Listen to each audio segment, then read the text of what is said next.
मगरिब की अजान होगी और आप रोज़ा इफ्तार करेंगे, लेकिन ऐसा लगता है कि अजान का असल मकसद ये बताना नहीं कि ये इफ्तार का वक्त है, बल्कि इसका मकसद आपको याद दिलाना है कि अल्लाह आपको नमाज की तरफ बुला रहा है।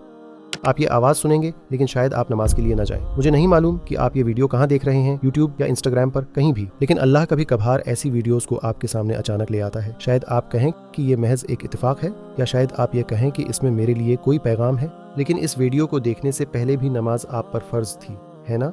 तो फिर ये फ़र्क नहीं पड़ता कि ये एक इत्तेफाक है या अल्लाह की तरफ से एक निशानी। एक बहुत खूबसूरत कहावत है, डाकिया अगरचा लंगड़ा भी हो, लेकिन जो खबर वो लाता है वो सच्ची होती है। भाई बहन, अपना हाथ अपने दिल पर रखें, अपनी जाए नमाज बिछाएं और अल्लाहु अकबर कहें। आप नमाज पढ़ने से कुछ भी खोएंगे नहीं, लेकिन आप कुछ पाएंगे ज़रूर। ये वीडियो शायद आपके लिए एक और आम वीडियो हो, एक और गुजरने वाला लम्हा, लेकिन एक दिन ऐसे मौक़े नहीं होंगे। न मगरिब की अजान होगी, न दूसरा मौका। तो उठें, अभी खड़े हो जाएं, इससे पहले कि देर हो जाए।